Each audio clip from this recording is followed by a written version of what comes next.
My name is Natalie, and the night my life finally snapped in half didn't happen in some dramatic accident or messy breakup. It happened over Easter lunch with a plate of ham in front of me and pastel decorations all around, while my mom Caroline pointed straight at me like I was the problem she'd been waiting years to fix. One second, everyone was laughing about something stupid, clinking glasses, pretending we were a normal, happy family. The next second, her fork slammed onto her plate, the sound slicing through the chatter. She turned, eyes locked on me, and said, "Word for word, you're the reason this family is always falling apart." The whole table went silent. I could feel every pair of eyes on me waiting to see what I would do. Whether I'd shrink like I always did, or explode like she always accused me of doing. My mouth went dry. I'd spent 27 years being the one who apologized first, the one who overreacted, the one who got told I was too sensitive whenever I tried to stand up for myself. So I just stared at her, stunned, while my heartbeat pounded so loud in my ears I barely heard what came next. "If you can't handle the truth," she added, her voice cold and calm, "there's the door. No one is forcing you to stay here." She said it like she was being reasonable, like she hadn't just accused me of breaking an entire family in front of the people who were supposed to love me. Something in me finally gave way. I didn't scream. I didn't cry. I pushed my chair back, picked up my bag, and stood up. Her eyes widened for a second, like she hadn't expected me to actually take the door she'd thrown in my face. I walked out of that dining room, pasted the Happy Easter sign through the hallway full of old family photos where I'd been smiling on command my entire life. I stepped outside without saying another word. I didn't look back. I got in my car, hands shaking, and drove away from that house like I was escaping a burning building no one else could see. It felt like betrayal and freedom all at once. 10 days later, my phone lit up with her name, and when I picked up, she wasn't calm, collected, or in control. She was screaming one question over and over down the line: why? And by then the answer wasn't as simple as, "Because you told me to leave." If you've ever been blamed for breaking a family that was already cracked long before you were old enough to understand what was happening, stay with me until the end to find out what I did after that Easter lunch and what made my mom call me 10 days later. Terrified to find out why everything in her perfect little world was suddenly collapsing around her. When I pulled into my apartment garage that night, my hands were still trembling on the steering wheel. The Chicago lights outside were bright and indifferent, like the world had decided my family meltdown was just background noise. I sat there in the car for a full minute, forehead pressed against the steering wheel, replaying the scene over and over, her pointing at me. Those words, that fake calm tone she used whenever she wanted everyone else to think I was the unstable one. By the time I made it upstairs to my place, my phone was already buzzing. A couple of missed calls, a few short texts. "Where did you go? You didn't have to be so dramatic." "Mom's upset." None of them said she went too far or that wasn't fair. That was how it had always been. She attacked. I bled. And somehow I was the one who had to explain the mess. I tossed my phone on the couch and let myself collapse beside it. For a few minutes, I just stared at the ceiling, feeling this weird mix of guilt and relief twist together in my stomach. I'd finally done it. I'd walked out. No apology, no cleaning up. "No, I'm sorry, Mom. You're right. I should have handled it better." But as the adrenaline faded, the old familiar questions crept in. Was I overreacting? Was I really the reason things were always tense? Was I the problem?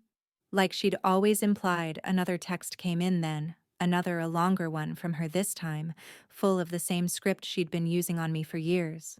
How much she'd sacrificed, how ungrateful I was, how family doesn't walk out just because they hear something they don't like. No mention of the part where she humiliated me in front of everyone. No acknowledgement that maybe calling your child the cause of everything falling apart might be a bit much for a holiday lunch. That night, I barely slept. Instead, memories kept flashing up, the kind I'd trained myself to minimize. Her telling me at 17 that if I left for college out of state, I was abandoning her. Her reading my messages without permission, and then acting like it was her job to protect me from my own choices. Her insisting I was too emotional whenever I cried, but also complaining that I was cold if I tried to detach. That Easter lunch hadn't come out of nowhere. It was just the first time she'd said out loud what she'd been implying for years, that the chaos orbiting our family was somehow my fault. A couple of days later, when I finally picked up a call from one of my siblings, the conversation made something very clear. My mom was already spinning her version. I was the one who stormed off, the one who made a scene, the one who ruined Easter. She had cried after I left. Apparently, she had said she was only trying to be honest. She had painted herself as the victim of my sudden outburst. That was her favorite trick. Stab first, then cry loudest. The thing is, part of me wanted to believe her. It would have been easier, honestly, to just accept that I was the difficult one and keep playing my role. But another part of me, the part that had stood up and walked out of that house, was done. Done being the family scapegoat. Done absorbing blame that wasn't mine. Done letting her rewrite the story while I stayed quiet. Have you ever had that split feeling, half of you wanting to crawl back and smooth things over, and the other half whispering, if you go back like nothing happened, this will never stop? After a week of pretending I was fine at work, and lying awake at night replaying every word she'd said, I finally did something I should have done years ago. I told someone the truth from start to finish. Not the edited version, not the we had a little argument version, the real one. I was sitting on my couch one evening, laptop open but untouched, when I scrolled past my boyfriend Mark's name in my contacts. I stared at it for a full minute. He had asked me before why I always came back from family visits exhausted, edgy, a little hollow. I'd always shrugged it off. Just family stuff. It's complicated. That was my way of protecting her, protecting the image of our close family, protecting the lie that she had worked so hard to sell to everyone around us. This time, I hit call. Hey, he said, picking up almost immediately. You okay? I've been waiting for the Easter debrief, but it never came. I laughed, but it came out brittle. You want the short version or the version that might make you wonder how I turned out even half normal? Always the real version, he said. So I told him. I told him about the fork hitting the plate, the words, the door comment, the way she made me feel like I was crazy for wanting basic respect. But once I started, I couldn't stop. Easter was just the trigger. All the other moments came flooding in behind it. The time she told me my dad left because you were so difficult as a baby. The time she used my savings temporarily to cover a bill and never paid it back. Then called me ungrateful when I brought it up. The years she'd compared me to my siblings and then acted like she was just being honest about my flaws. There was a long silence when I finished. Natalie, he said, finally, carefully. You know that's not normal, right? That's not just tough love or honest parenting. That's messed up. The word hung there, daring me to accept it. I'd spent my whole life hearing different labels: dramatic, too sensitive, always picking fights, never messed up, directed at her. What if I am the problem? I asked softly. She always says I twist everything. If you were the problem, he said you'd be the one attacking people at holiday dinners, not the one walking away to protect yourself. That hit me harder than I expected. For the first time, I let myself consider a different narrative.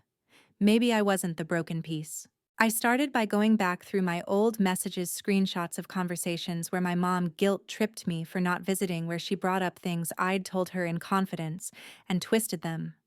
Voice notes where she went from calm to tearing me down in under a minute, then flipped back into victim mode the second I pushed back. I wasn't doing it to expose her to the internet. I wasn't planning a viral story or a dramatic social media reveal. This was for something more personal. My family, my siblings, the people who had always sat on the sidelines of our fights, uncomfortable but silent, because it was easier to believe I was the problem than to face the idea that our mom might not be who they thought she was. I started with my sister Rebecca, the one who usually texted me after fights with some neutral line like, "You know how mom is. Just let it go." I asked if we could talk. Really talk. No pretending, no smoothing over.